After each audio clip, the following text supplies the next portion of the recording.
a changé xar kanam tuuti waxtaanee mbiru culture rawatina monde cinématographique en général alors Samba Mballo ngay acteur culturel mais en même temps li nga boole bëri na nag ñu wax naan tu es un homme multiple facette daal ñuy waxtaanee lu jëm ci mbiru censure fan yii nu génn ñu gis série boobu di Rebelle maison de production Marodi daanaka annoncé bande annonce bi rek yëf yi indi coow ba censure am ci alors mu mel ni yow bokk nga ci ñi nga xamante ni tey ñaawlu ngeen loolu ndax jàpp ngeen ne création maanaam wala créativité ci wàllu artiste waruñu ko wutal limite naka nga jàngate mbirum censure série Rebelle bu maison de production Marodi. Bon, déjà di rappeler ni c'est pas la première fois Marodi di am problème ak autorité de régulation que ce soit direction de la cinématographie wala ak CNRA. amoon nañ déjà problème à l'époque avec maîtresse d'un homme marié bi nga xam ne indi nañ coow fii nii. après gis nañ succès bi film bi am au niveau de l'Afrique avec plus de 24 pays nga xam ne dañ ko diffuser foofu noonu. beneen bi mooy su ma ko xoolee c'est que mbir censure il faut ñu jël ko ci ñaari niveau en réalité. Premier niveau bi mooy le niveau de la réglementation ci wàllum yoon. suñ ko tegee ci wàllum yoon rek direction de la cinématographie am nañ dëgg. parce que ñoom la état jox pouvoir pour ñu délivrer autorisation de tournage mais tamit ñu saytu dossiers yi nga xamante ni production yi ñu ngi koy teg ci table bi pour liggéey. donc côté boobu noonu au niveau de la réglementation mën nañu wax ni waa Marodi dañoo nekk ci tort parce que dañoo bind laaj autorisation de tournage direction bi joxuñu leen autorisation de tournage ñoom ñu tourner. donc voilà loolu c'est clair et net. c'est que même en tant qu'acteur aussi parce que dëkk yoon la damay bañ rek ñu dem ci émotion. di confondre les choses ça c'est la première des choses. le deuxième niveau mooy wax ci wàllum légitimité est-ce que Marodi li muy kaas jamono ji ak acteur li ñuy kaas c'est légitime oui c'est légitime parce que xam nañ ni censure arme la bi nga xamante ni ay structure mën nañ ko utiliser juste à des fins politiques xam nañ loolu pourquoi parce que le 16 mars le Marodi def demande d'autorisation de tournage le 16 mars ñu toog ba le 14 juillet mars ba juillet DCI soogo direction de la cinématographie sooga leen wax ni du ma leen mën a jox autorisation de tournage donc c'est que man diggante mars ba juillet mais qu'est-ce qui s'est passé en réalité est-ce que dossier bi dafa jaar feneen est-ce que c'est resté strictement artistique est-ce que dañoo xool dossier yi pour gis ni dafa am leneen li nga xamante ne ci wàllum art peut-être que méngoowul ak li dëkk bi soxla pour ñu woo nit ñi exactement pour régler loolu est-ce que def nañ ko ça on ne sait pas du 14 juillet jusqu'au 8 août encore 8 septembre presque parce que nous on est au mois de septembre 8 septembre c'est qu'il y a encore 2 mois boobu ci diggante bi bande d'annonce bi jaar na ba pare c'est vrai que ñeen nekkuñu ci yoon parce que dañ leen jox lu autorisation ñu génne bande d'annonce mais bande d'annonce bi mu génne tamit yàgg na ça fait presque des milliers de vues muy circuler ñu toog ba boobu 8 septembre ñu ñëw encore nee na non mise en demeure dañuy wax ne retirer leen bande d'annonce bi mais comment tu peux retirer cette bande d'annonce là soo ko génnee ci chaîne Marodi est-ce que bande d'annonce bi dina disparaître déjà sur internet donc il y a ces deux niveaux là le niveau de la réglementation bi nga xam ne DCI am nañ droit parce que ñoom ñooy autorité vraiment buy réguler deuxième niveau bi mooy niveau bi nga xamante ni le cadre de la légitimité parce que censure il faut ñu rappeler aussi sénégalais que censure bi mu commencé yàgg na Sénégal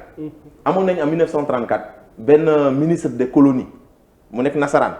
bi nga xamante ni moo génnoon moo tudd Laval moo génnoon benn décret bu tudd le décret Laval de 1934 moo doon tere nit ku ñuul di def cinéma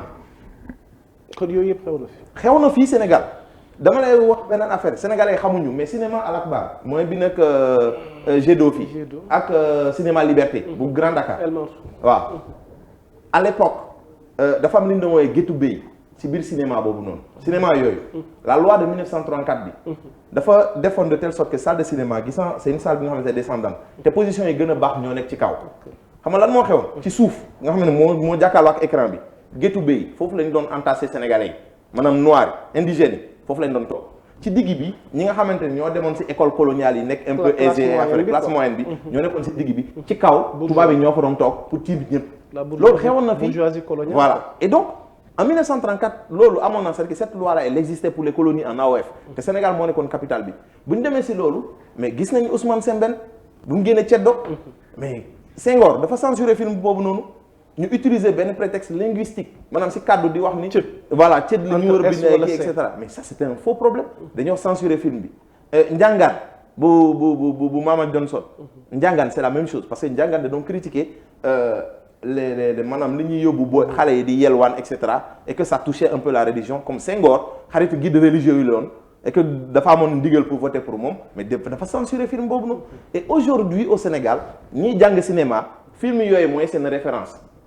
sooy jàng cinéma aujourd'hui dañ lay wax ni il faut nga seetaan Njàngaan nga seetaan Ceddo mais tu t'imagines que film yi Senghor censuré woon aujourd'hui ñooy modèles yi ñuy utiliser pour jàngale cinéma donc pour dire que c'est légitime la ñuy casse de kenn la censure kenn waru ko accepter ci dëkk parce que gis ngeen semaine dernière ñi doon organiser concert pour contre la limite pour la limitation des mandats voilà donc c'est pas que ça quoi mais on est contre la censure parce que nit buy créer mais là il y a juste une question quelle forme de censure c'est-à-dire on ne doit pas accepter ñuy censurer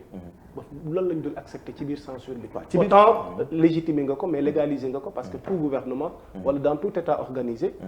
nguur gi am na prérogative dénk benn pàcc secteur de la culture monde cinéma bi ne leen yéenay autorisé li dagan ak li dagan naka lañ ko war a réguler naka lañ ko war a organiser léegi lan ngeen jàpp ne tey bu ñu leen ko censuré woon di ngeen ko mën a accepter xam ne tey prérogative yoon la ak li nga xamante ne tey ji bu ñu leen ko censuré di ngeen jàpp ni lii c'est pas normal seen droit la dañ leen ko war a bàyyi parce que tamit pour revenir dans le monde de l'art yaa moo ko gën a xam dañuy wax naan l'art est libre où il n'y a pas de liberté il n'y a pas d'art defe naa boroom xam-xam yi dañ koy wax alors justement ban forme de censure waaw man déjà su mooy présenter censure au Sénégal par exemple c'est que dafa am 3 niveaux ñu mën a présenter c'est que benn premier niveau bi nga xamante ne xam nga censure day commencer ci autorisation bi soo laajee autorisation xam nga da ngay déposer dossier suñu lire dossier bi bañ la jox autorisation ça c'est un premier niveau de censure buy am déjà le deuxième niveau mën nañ la jox autorisation nga dem tourner après nga ñu ne la doo ko diffuser parce que contenu bi dañ ko seetaan alors que ñoom ñoo la jox autorisation parce que gis nañ dossier bi donc ça c'est un deuxième niveau de censure dafa am beneen nga xamante ni ça peut arriver jusqu'à fi nga xamante ni ñu ne ok commencé na wante ñuy gis ni dafa am ay scènes yi nga xamante ni muy ci biir maanaam c'est commencé nga sa diffuser ñu stoppé ko donc c'est que il y a tous ces niveaux là parce que xew na fii tous ces niveaux là sont arrivés déjà au Sénégal maintenant le problème c'est quoi c'est que quand tu censures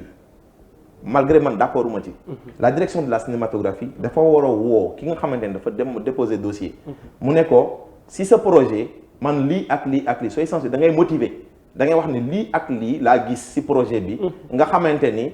day enfreindre la loi léegi en ce moment lii da ngeen koy changer wala lii da ngeen koy def su boobaa soo motiver la décision ki nga xamante ni moom il se sent lésé il a la possibilité mu contester décision bi wala mu apporter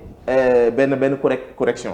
Marodi sax nga baal ma ñoom pare nañ pour contester. non mais pare nañ sax pour aller décider en justice par rapport à la décision. parce que li ñuy wax ci seen communiqué mooy bi ñu bindee kenn lijjantiwu leen boobu ba léegi. ñu def leen ñu interdire leen c'est que joxuñu leen autorisation. ñu def leen mise en demeure te boobu ba léegi waxuñu leen lan moo tax.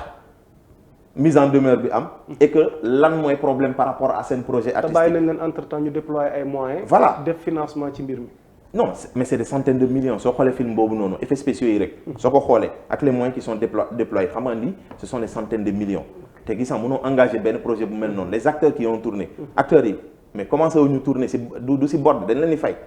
pour ñu commencer tournage yi. waaw léegi toutes ces avances là et cetera qu'est-ce qui va se passer. léegi dañuy bàyyi benn production bi nga xamante ni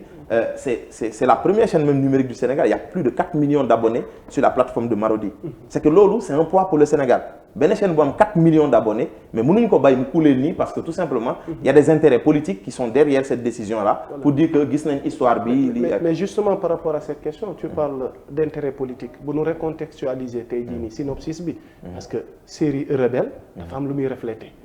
am loo xamante ni te mën nañu wax ni sax est-ce que nekkul lii Sénégal di dund jamono ji conflit Casamance bi mbiru MFDC bi fii politique bi fi nekk nguur gi fi nekk est-ce que yow jàpp nga ni xel nangu na ñu refléter loolu à l'écran askan wi di ko seetaan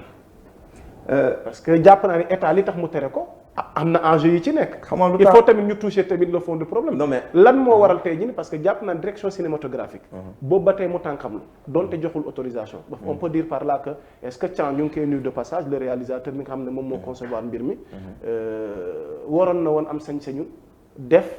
ba jël matuwaayam ba fay ay acteurs am te yow jotagoo autorisation. c'est vrai que mën nga nakkarlu bi nga demee ba lépp pare ba dara desul lu dul génn BA bi jàll ñu doog lay wax ni finalement tel ce produit du génn. ak censure bi waaw lan mooy motif. mais c'est que direction moo war a jox cette motivation là parce que yow mi wax ne da ngay tere. parce que y a des risques de l'ordre trouble à l'ordre public. tout à fait. nañ ñu wax bi bande annonce bi génn ba léegi qu'est-ce que ça a troublé. bande annonce bi génn yàgg na. ça fait plus d'un mois. qu'est-ce que ça a troublé exactement. ok est-ce que nit mës na def conférence de presse ne d'accord ñu ci lii wala sama histoire maam lii ak lii bi ñuy bind histoire générale du Sénégal am na ay nit yi defoon conférence de presse ne d'accord ñu n'est-ce pas. bi bande annonce bi génn ba léegi nañ ñu wax exactement qu'est-ce qui s'est passé dans ce pays là rien. deuxième c'est quoi s'il y a d'autres raisons nañ ko teg. et puis cette histoire dafa sensible histoire ak régime yi kii man je veux qu'on arrête avec ça. parce que pourquoi parce que gis nga l'un des plus grands crimes colonial qui s'est commis fii nii au Sénégal. mooy Camp Thiaroye Sembène def na ci film. fii te jusqu'à présent question boobu dafa sensible président français ñëw na fii Thiaroye taxaw foofu noonu pour wax ci affaire boobu noonu jusqu'à présent l'Afrique muy réclamer des comptes à la France muy concerner histoire te pourtant Sembène def na ci film. y a quoi de plus sensible que ce truc de Thiaroye la tey Camp Thiaroye mais ay fausses communes la ñuy wax fi nga xam dañoo entassé ay nit gisuñu leen ay burkinabé ay ivoiriens ay togolais et cetera ça concerne toute l'Afrique ce problème là c'est encore plus grand loolu la Cheikh Anta Diop di wax chaque jour c'est que sortons de ces clivages ethniques là et que soyons africains dans la résolution des problèmes dans la manière de penser donc Sembène a fait un film sur ça et aujourd'hui ñi nga xamante ni dañuy wax ni dafa sensible qu'on nous dise exactement trouble à l'ordre public bi ban niveau lay situé exactement est-ce que c'est parce que dañoo utiliser ay tours yi nga xamante ne mën na tax ñu identifier ay nit est-ce que c'est parce que par exemple à un certain niveau dañuy gis ni dañuy tuumal par exemple régime je sais pas et cetera c'est que qu'on nous dise exactement qu'est-ce qui motive cette censure là parce que loolu moo am solo en réalité pour que autorité mën a nekk à l'aise acteurs yi aussi mën a nekk à l'aise parce que ñoom aussi ils ont le droit de contester les décisions de l'autorité maanaam suñu leen motiver ba pare ñoom mën nañ génnee ni non xoolal gauche xoolal droite parce que lii fii la ñu waxee wala histoire bi c'est inspiré de telle chose yow da ngay def fausse route et cetera et que waroo ko peut-être ramener à la réalité la dernière chose c'est que mais le peuple sénégalais a besoin de tout savoir gis nga fii mënuñu nëbb dara dañuy dem di ñëwaat hier à l'Assemblée nationale waaw ñoom ñëpp mbaxane bi ñu soloon dafa symbolique laa lay expliquer c'est que les députés ont fait un geste fort c'est que nekkul d'accord wala ñàkk d'accord mise en scène non mais quelque sorte juste mais problème affaire bi nekkul d'accord wala ñàkk d'accord mais le problème c'est quoi c'est que dans ce pays là les voix sont en train de se libérer maanaam dañuy teg léegi lépp ci table bi di ko waxtaane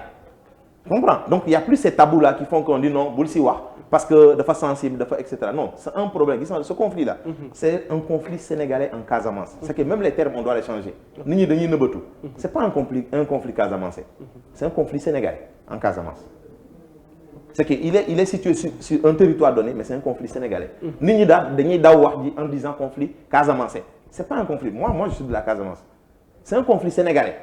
du moment où déjà on passe à cette étape là problème bi day diluer ce n'est plus le problème d'une région ou d'une personne mais c'est un problème national bi nga xamante ni dañ koy waxtaanee mais comme tous les autres problèmes qu'il y a eu au Sénégal quoi. mais est-ce que jàppoo ne contexte bi moo tax ñu censurer film bi ak coow li am récemment ci rébellion bi militaires yi nga xam ne jotoon nañ leen a kidnappé ak coowal Ousmane Sonko mi nga xamante ne ni manifestation bi fi amoon lépp jot na fi xew est-ce que jàppoo ne looloo tax état bi bëgg a jouer prudence par rapport ak film bi. mais coïncidence pour coïncidence dafa am benn film bi ñu censuré daaw bu tuddoon Cey Adji Sarr soo leen fàttaliku bu baax. coïncidence pour coïncidence c'est que daaw même période bi dafa amoon benn production bi nga xamante ne dañoo sa changer tour bi après tudd ko Balin Kumba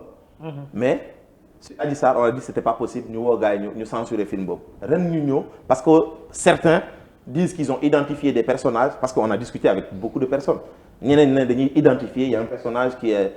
a trait à Sonko état bi dañ koy néewal doole parce que dañ koy accuser si yeneen affaires et cetera et autres jusqu'à présent c'est que tant que la direction de la cinématographie du motiver du wax exactement lan moo tax moom bëggu film bi jaar on peut pas savoir donc après léegi suspicion mooy am et ça ce n'est plus artistique c'est politique c'est que man foofu laa bëggul ñu egg exactement parce que quand les motivations les décisions d'une direction buy gérer cinéma amul benn commission wala benn comité bi nga xam ne dañuy def lecture amuñu ko c'est-à-dire que ay agents ay fonctionnaires de l'État nga xamante ni seen formation laa la expliquer du formation artistique ñoom ñooy toog am prétention ne dañuy lire ay scénario ay nit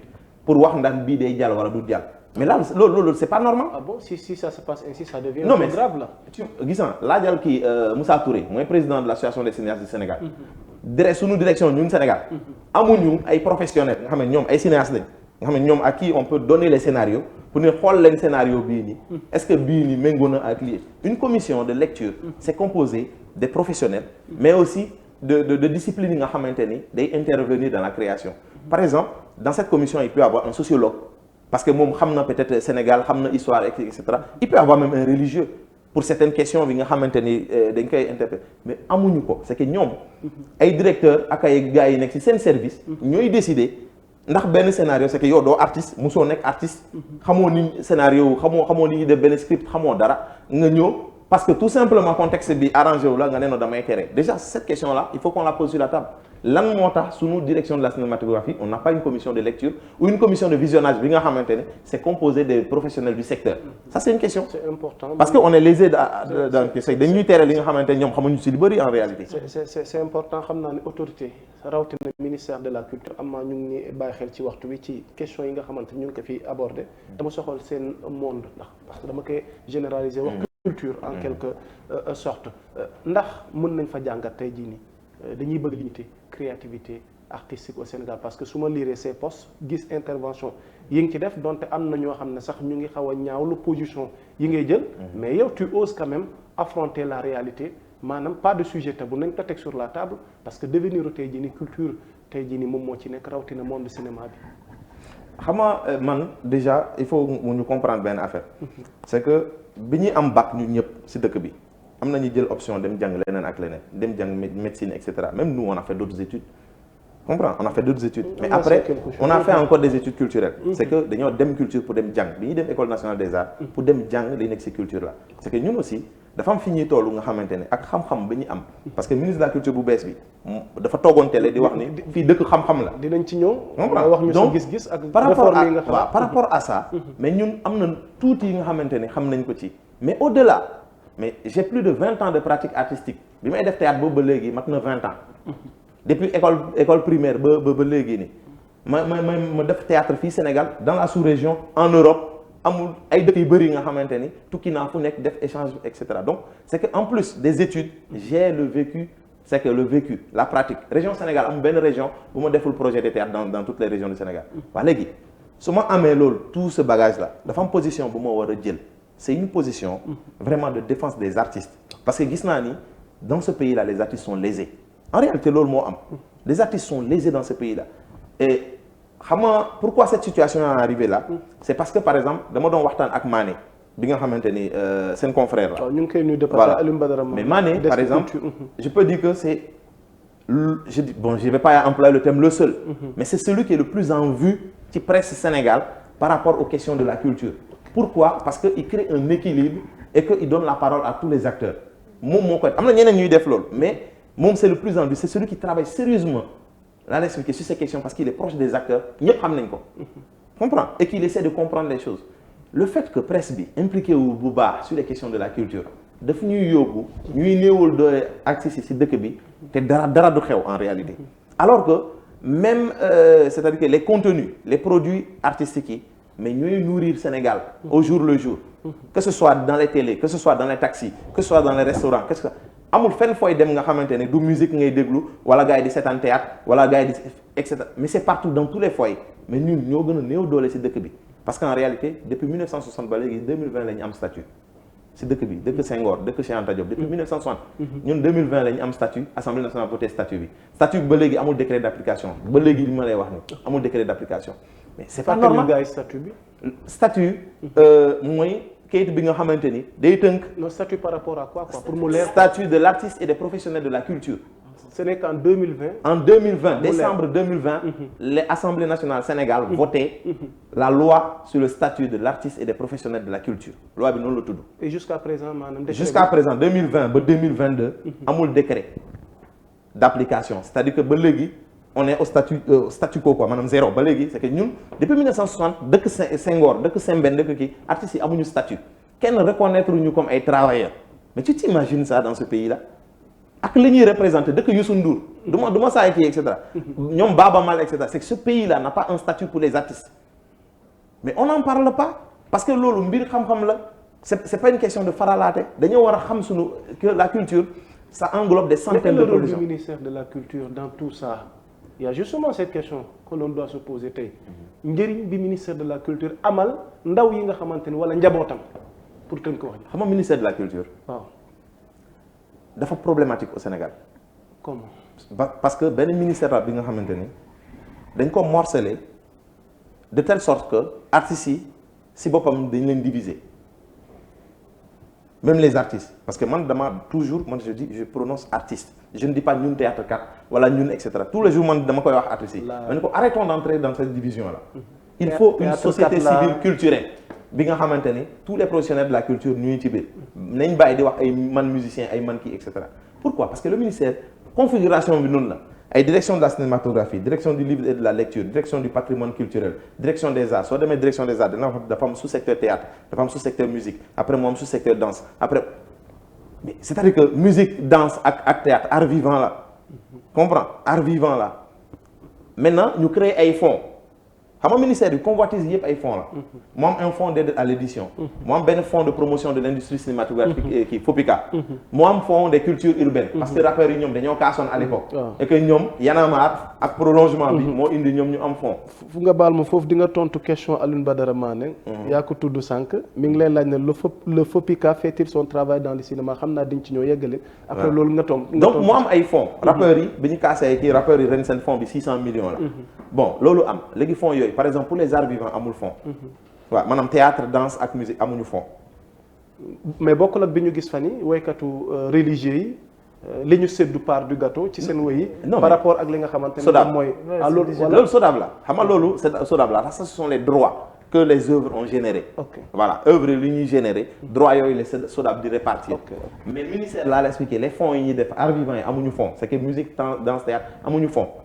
depuis boobu ba léegi ñuy nekk fii donc acteurs yi ñuy casse léegi mu am convoitise parce que ces fonds là ne sont pas transparents fonds yi amul benn transparence c'est que parce que gis naa damay wër après prends ton temps tu cherches partout man lire naa la loi de finances initiale bu 2022 la loi de finances rectificative lire naa ko lire naa le rapport trimestriel d'exécution budgétaire mais sunu fonds yi dafa transparent wul c'est que kenn mënu la wax exactement naka la ñuy dépenser 2 milliards FOPICA bi wala par exemple naka la ñuy dépenser je sais pas fonds d'aide à l'édition maanaam doo gis yow mi nga xamante ne en tant que il y a pas de traçabilité quoi non mais est-ce que il t'est arrivé une fois nga dem en tant que artiste comme man ci laa yëngu te soxla naa fonds yi par rapport à un projet comment ça se passe quoi ak tamit raison yi ñu la jox parce que jàpp ma ni ñàkkoo laaj gëstu ngir mën a leerlu ci domaine boobu non xam nga man par exemple mos naa bénéficier man daaw bi ma fiy ñëw presque dama doon dem Maroc man par exemple daaw FOPICA moo ma joxoon bourse une bourse pour ma dem jàng Maroc à l'école supérieure des arts visuels de Marrakech d'ailleurs démb rek étudiant école boobu noonu ñu may wax ni ñoom ba léegi seen projet FOPICA du ko financer et que su ma ñëwee naa wax ni le FOPICA ne finance pas ces projets alors qu'ils ont une bourse de l'État du Sénégal pour dem jàngi cinéma au Maroc man bourse boobu noonu lettre d'engagement ministre de la culture 9 600 000 laa respecté bi may dem Maroc laa yóbbu mais bi may dem Maroc par exemple c'était extraordinaire damaa ñibbisi bi ma ñibbisi maa jënd sama billet d'avion ñibbisi parce que bu ma dem li fa xew ak négligence bi FOPICA teg def ci affaire boobu ak direction de la cinématographie boobu noonu li ñu def mais c'est la négligence man ma ñibbisi man damaa jënd sama billet d'avion ñibbisi bi ma ñibbisee boobu ba léegi du directeur bi du waa FOPICA ba léegi nii ma la wax c'est que presque 4 mois 5 mois après kenn woowu ma kenn gis alors que je suis parti avec une lettre d'engagement du ministre de la culture. Même pas un rapport. Non mais c'est-à-dire que mais woowuñu ma ne kay toog sax lan moo tax nga ñibbisi ak lan moo xew si. dem nga vers ñoom tamit interpellé nañ ci loolu. man dem naa sax ba sa dossier yi boobu gisuma directeur nekku fa ma waxtaan ak ki nga xam ne mooy chargé de la formation ma expliqué situation bi parce que bind naa leen 2 mois ma nekk Maroc c'est une situation bu compliquée mais tontuñu ma. Qu'est-ce qui s'est passé? Non ce qui s'est passé c'est quoi man bi may dem Maroc j'ai fait un concours international bi ma defee concours bi il y avait plus de 600 personnes en Afrique qui ont fait ce concours-là. Au Sénégal ñu retenir ci 17 man par ordre de mérite j'étais 2e Sénégal joxe ñeenti bourses pour 4 premiers ñoom ñu mën a dem jàngi man ma dem def entrepreneuriat culturel option chargé de production filière boobu noonu laa choisi boobu laa def concours boobu laa admis ma egg foofu noonu jàng 6 mois après marocain yi nee na non filière boobu bëriwoo leen donc dañuy supprimer filière bi ci diggi année scolaire bi la wax de année académique bi dañuy dindi filière bi yow dañ lay yóbbu montage ma ne leen mais vous vous fichez de qui man je viens avec une bourse de l'État du Sénégal ma def benn concours bi may def concours xamoo ngeen ni tant de personnes ñoo admis ma commencé jàng 6 mois après ngeen ne noonu da ngeen may yóbbu montage ma ne comme loolu du ma ko def parce que su fekkee montage mën naa ko jàng Sénégal du ma dépenser 9 600 000 pour ñëw jàng montage fii mën naa ko jàng Sénégal donc bu ma defee loolu ma bindi à la direction de la cinématographie je l'ai écrit ma bind leen le mois suivant ma bind leen mais je te dis plus de 3 mois ils m'ont pas répondu ñu bàyyi ma si benn situation bu compliquée ak école bi ma ne man defuma montage loolu indiwuma fi après ma ne leen damay résilier bourse bi ñu ne non léegi sa dëkk moo mën a résilier bourse gis nga gars yi bu ma leen contacté Sénégal tontu ñu ma man damaa dagg sama billet ñibbi si dëkk bi ma ñibbisee ba léegi maa ngi nii. an diplôme bi. non pas diplôme man def ma mais man li ma bëggoon laaj par rapport bi wala liñ la ci jox par rapport ak fi kon noonu la mujj. non formation bi eggalu parce que une formation de 3 ans. donc 6 mois boo xamante ne. tu vois 6 mois nga xamante ne mais je suis resté dans le non mais c'est ça mais parce que y a de la négligence de l'administration. parce que mënuñu engager xaalis dëkk bi. non si benn affaire bi nga xamante ne amul contrôle. amul appui amul suivi tu comprends amul suivi man ba léegi je te dis que bi ma ñibbisee ba léegi kenn woowu ma réunion ma ak directeur cinéma réunion ma ak kii foofu gisuma leen sax teguma leen bët boobu ba léegi pour te dire que comment on peut être négligent dans ce ministère là te ministère bi loolu moo xew ministère bi mooy benn ministère bi nga xamante ne presque moo ëpp retraité ci ministère yi am Sénégal lu tax yaa ngi wax ministère mais lu tax doxul loolu la ministère bi soo demee Grand Théâtre soo demee Sorano actuellement le directeur de Sorano par exemple il est retraité mais kenn du wax boobu noonu. Dans beaucoup de services du ministère de la Culture, il n'y a que des retraités ñoo fa nekk alors qu'au même moment École nationale des arts dafa former ay animateurs culturels mooy techniciens polyvalents yi ils sont une trentaine ay jeunes nga xamante ne ñuy nii amuñu liggéey c'est que contrat si ministère bi mooy loolu c'est un ministère qui n'est pas à jour. donc gis nga monsieur Mballo man li ma bëggoon xam par rapport ak censure yi. parce que mu ngi bëgg a bëri Sénégal est-ce que bu yàggee duñu rey septième art bi d'autant plus que aussi ak yelleef bi nga xam ne créateurs yi dañ ko am le droit de créer est-ce que tamit loolu bu yàggee du na sax jaratul sax muy figurer ci li nga xamante ne moom mooy suñuy loi. xam nga man sama avis mooy nekkul ñun dañoo bëgg sa censurer dañu bëgg a orienter contenu en réalité man benn lecture boobu laa am. c'est que dañuy bëgg a orienter les contenus. te loolu moo gën a pire sa censure parce que censure gis naa dëkk bi nga xam ne dëkk yi nga xam ne moo dictature la comme daanaka non mais dëkk yi am dictature laa la expliqué mais la censure ne marche pas trop dans ces pays là c'est que nit ñi ñu comprendre mécanisme bi mais dans les démocraties c'est que la censure marche plus que ci dictature parce que ci dictature soo defee benn produit suñ ko teree am nga possibilité utiliser des réseaux clandestins pour génne ko parce que et c'est ce qui s'est passé tous les films yi ñuy censuré à l'époque pourtant film yooyu génn na donc c'est que quand tu es dans une dictature même le créateur il se prépare au fait que laa la expliqué maanaam plan A su jàllul il faut nga am plan B mais soo nekkee dans le confort de la démocratie non fii dëkk démocratie la et cetera kii non foofu la censure gën a grave parce que après ça ne choque personne maanaam kenn du indigné wu par rapport à loolu et c'est ce qui se passe fii nii man chaque jour damay jël benn exemple bi ñuy am événement mars Dip def na benn son bu tudd Free Sénégal bi nga xamante ne bu muy wax ne Dread Tour moo gën drapeau bi di cuubu mais son boobu soo leen ko déglu mais c'est que y a rien de plus engagé qu'un son comme ça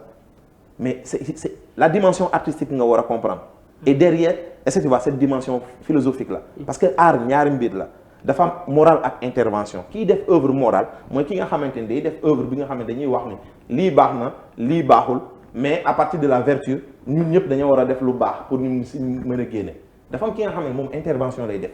maanaam xam na ni lii nii jàngoro bi lii la et il peut décider délibérément d'aller contre même la société c'est que cette liberté là il faut qu'on l'accorde à l'artiste mën na sax dem mais à l'envers de la société complètement et c'est ça l'artiste donc ces deux niveaux là bu ñu bëgg di jël tout le monde di leen teg ci benn sac moral bi non nañu xool affaire yi baax affaire yi nga xamante ne est-ce que Samba quelque part tamit li benn philosophe di wax naan si tout est permis rien n'est permis Vladimir Yankelevitch daf koy fàttali finalement si on permet tout à l'artiste. te su boobaa commission bi nga xam ne moom lañ fiy teg sax est-ce que dina amati njëriñ. non mais le cas de la CNRA bi ngay reproché tamit il ne fait pas son rôle. ci wàllu régulation. man li ma leen wax DCI tamit. kii tere tamit tout le temps dafay arrivé maanaam bu mbir yi doy waare rek ci lay doog a jug ngir mën a. jouer rôle am te alors que durant tout le temps fi ngeen koy soxlaa du ngeen ko mën a. mais pour ñu tëj chapitre boobu. man pour tëj chapitre bi dama lay wax ni soo demee ci journalistes yi. organes yi nga xamante ni dañuy sanctionner journalistes yi ay journalistes ñoo fa nekk. c'est aussi simple que ça su ñu bëgg affaire boobu noonu dox. que ce soit à la DCI que ce soit au CNRA les commissions doivent être composées de professionnels gis nga ku musul bind benn scénario ci àddunaam il n'a pas le droit de dire que scénario bii baaxul c'est que ñun loolu la ñuy wax en réalité pour ñu egg ci affaire de réglementation ak affaire yooyu les gens qui se permettent de donner leur avis sur les scénarios mais au minimum ils doivent être du secteur mais Marodi produit na 18 séries yoo xam ne yëpp jàll na Rebelle lañ ci censuré donc am na lu war a mën a tax ñu censuré Rebelle yaa ngi koy wax léegi que bi ñuy commencé bind nañ demande mais autorisé wu ñu leen ko léegi pour quelle raison ñu dem def bande annonce bi te li ñuy xaar comme ci autorisation amuñu ko est-ce que du ñoom ñoo andi tey ji problème bi fu mu agsi voilà autorisé wu ñu la nga dem non dañoo répondre ensuite ñu wax leen ni duñ leen jox autorisation. dañ leen répondre voilà dañ leen répondre pendant 4 mois. voilà pendant 4 mois et quelques répondre ñu leen ensuite ñu répondre leen pour wax leen léegi. wax ji mooy le fait que su ma comprendre Awa Fall balaa ngaa def dara nga am ndigalu def ko. waaw comme dañ la may sañ-sañ nga mën a ñaan ne bëgg naa def dara. parce que droit de production bi tamit. il faut nga laaj ko balaa ñuy àgg ci droit de diffusion bi. maintenant lu tax tey jii nii peut-être on peut reprocher à Marodi amagoo aval. même suñu leen tegoon 1 an en attente boo xam ne dañuy xaar man je vois que comme teg nañ fi commission boo xam ne mais le gars tamit mu risqué amuñu droit dem di diffuser sans ñu am autorisation. temps après tamit société de production bi jël risque. mais investir seen xaalis. mais xëy na jàppoon ni comme tontuwuñu la. mais business risque la d'abord xam nga business déjà risque la benn après de 2 ki def 18 yéen a ko wax ki def 18. su fekkee à chaque fois su doon dugal dossier dafa xam ni dañ koy jox nañ ko 18 fois mais 19e bi mais su dugalee autorisation mais 2 semaines après y a rien qui lui dit que dañ koy bañ 1 mois après y a rien qui lui dit que dañ koy bañ parce que waxuñu ko déedéet 2 mois après 3 mois après 4 mois après parce que mais c'est que attends jusqu'à 4 mois après mais y a rien qui lui dit que non dañuy bañ c'est que pourquoi cette attente là de mars jusqu'à juillet c'est ça la question. mais est-ce que loolu waruñu ci woon bàyyi xel aussi 18 yoo xam ne da nga bind rek ñu autoriser la nga bind benn affaire ñu 4 5 mois dañoo laaj ay entrevue gars yi recevoir ñu leen dañoo demander gis waa DCI kenn tontu leen c'est-à-dire que aussi quand l'administration est lente laa la expliquer c'est la faute de l'administration man wax naa leen du point de vue de la réglementation administration am na dëgg jox ñu leen autorisation ñu tourner am nañ droit wax leen ni vous êtes en tort ça c'est un mais du point de vue légitime l'administration n'a pas été performante parce que bi ñu leen bind jox leen scénario jox leen lépp mais 4 mois bi qu'est-ce qu'ils ont fait lan la ñu def pendant 4 mois ba Marodi di jël risque engagé ay moyens pour def ay bandanas. mais Rebelle tamit entre guillemets war nañ ko mën a càmbar contenu bi amul lan lañ ko mën a càmbar kay càmbar nañ ko ba noppi. mais ci 4 mois yooyu donc war nañ ko mën a càmbar. oui kan moo koy càmbar. contenu jugé on a dit finalement ban commission c'est que loolu laa la expliqué sànq. c'est que risque bi voilà li fa nekk c'est ça le truc gis nga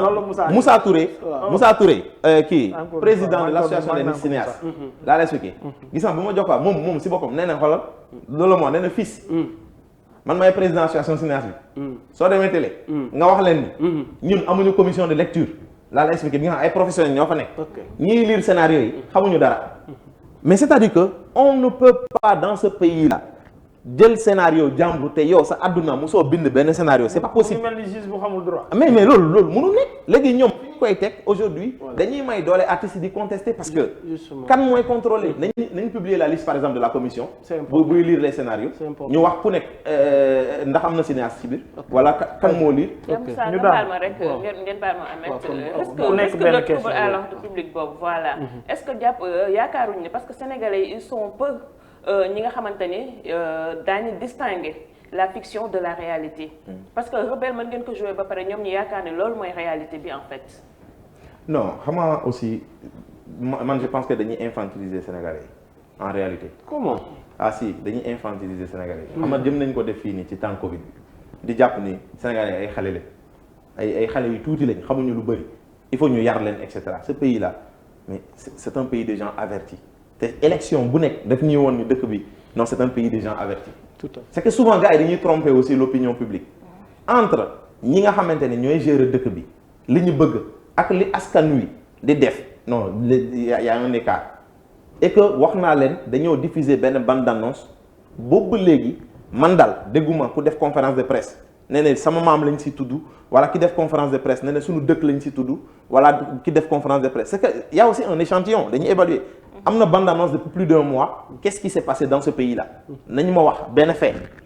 parce que aussi c'est ça quoi on peut pas sur des suspicions di wax ni est-ce que non bande annonce bi jàll na dégg nañ ci tur yi dégg nañ ci lépp dégg nañ début histoire bi nañ ñu wax qu'est-ce qui s'est passé rien du tout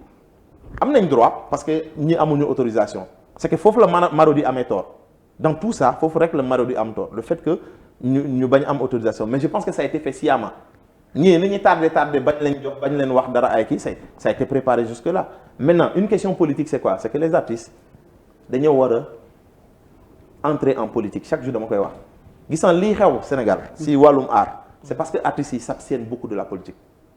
maanaam duñ politique moo tax. non mais est-ce que jar na ko Moussa bu yàggee tamit duñu xam kan mooy kam est-ce que ku nekk rek du doxal la mu war a doxal mu jaar. non mais xam nga la politique c'est l'affaire de tout le monde. parce que ñoom yaa Moussa ñii bi ñu duggee ci politique bi gis nañ pëcc xoo gi mu fi indi. waaw mais politique yëpp ñëpp la journaliste yi. mais fi politique politicienne moo fi am moo tax. non mais c'est pas la même chose xam nga par exemple man su may politique man décidé naa semaine dernière laa décidé damay dugg ci benn parti politique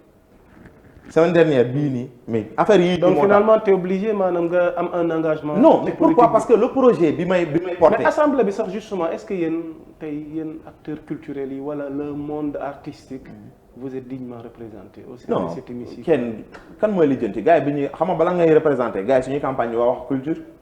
bi ñuy dem présidentielle 2019 parce que man amul culture bëgguma wax lu ma wóorul mais dégguma ci benn. non mais dafay politique dafay compliqué aussi pour ngeen bu ngeen demee ci politique bi ngeen gagné parce que déjà du ñu booloo jamais ñu booloo. waaw mais xam nga porter des projets par exemple le gars là bi mu wootee le musicien. Baba Amdi Baba Amdi bi mu wootee ci législative bi pour ñoom acteurs culturels yi ñu defar seen benn liste dem déposer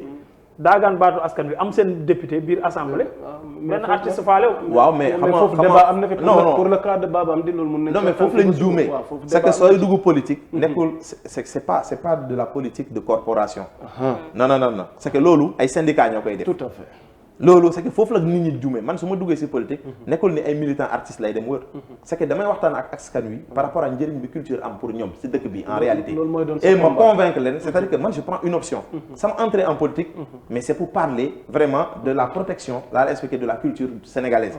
c'est ça le truc moo tax semaine dernière te ba pare bi may tànn parti aussi demuma ci parti yi ñu xam de damaa jël benn parti bi nga xamante ne bi ñu ko créé matul at nga xam mu tudd voilà mën nañ ko xam fii wala. mooy nouvelle vision Sénégal nouvelle vision pour le Sénégal NVS la tudd. c'est un parti bi nga xam ne dañ ko créé jàmm gën ci Kambaaw. maanaam c'est que biir département de Pikine leader bi. tu vois Boubacar Diallo. mu nekk benn expert financier muy liggéey APIX. nekk ci programme internationaux. donc mooy président parti bi administrateur. donc désormais Samba Mballo au-delà de ses activités artistiques tamit il est un politicien. ouais mais non c'est pas politique je suis un acteur politique je suis dans un parti politique. dugg naa ci benn parti politique pour défendre les intérêts de la culture au Sénégal. Ahmad ma def précision rek ma terminer ma delloo la kàddu gi. donc précision bi ñu ngi jaajëfal Alioune Badara Mané mi ngi nuy seetaan donc indi na tuuti précision tamit ci suñu yenn mbokk taskatu xibaar yi ce n'est pas la DIC en quelque sorte division des investigations criminelles moom moo indi mise en demeure wala censure bi xam nga sénégalais itam duñ dëgër fit c'est la DCI il faut le préciser la direction de la cinématographie moom moo indi accusé de réception bi ci requêtes yi waaye tamit wàllu réponse yi tamit comme ni ngeen ko waxee ñëwul à l'heure donc finalement dañu bàyyi ba mbir yi àgg fu mu waratoon àgg it ñuy doog indi intervention beneen bi mooy nee na di ñu xamal ne aujourd'hui à 15h pour ne pas citer de lieu film bi en question dinañ ko projeter et que pour la presse dinañ ko projeter maanaam pour la presse ci benn lieu de la place ci 15h ñu fàttali ne censure bi acté guñu ko mais on parle de mise en demeure pour nu bañ a def amalgame qu'il y ait nuance entre ce qui est censure et ce qui est maanaam mise en demeure bi. ah non censure am na de wax naa la niveau yi. waaw ki ñoo xam ne joxuñu la autorisation de tournage dañ lay censurer. voilà mise en demeure bi laa ci bëggoon a yokk pour ñu seetaan tamit ñu xamante tamit yëf yi par degré la et que le film on peut l'interdire au Sénégal mais tamit mënuñu ko interdire tamit ailleurs loolu tamit c'est à préciser Sénégal mën na jël prérogative am par exemple on a dit que c'est un contenu jugé contraire aux valeurs républicaines loolu mooy argumenter autorités yi nga xamante ni ñoo jëm ci wàllu woowu noonu. donc pour terminer pour bañ a xaabaabal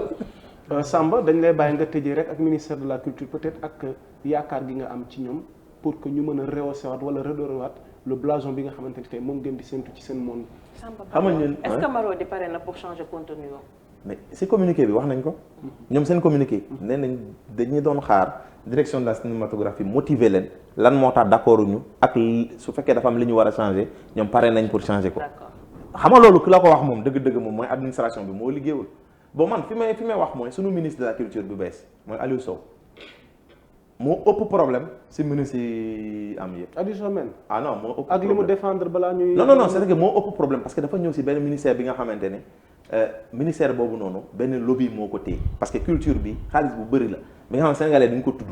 te xaalis bu bëri la ay fonds ay différents donc ministre bi je pense que son défi mooy li ma la wax benn. envoyer tous les retraités à la retraite.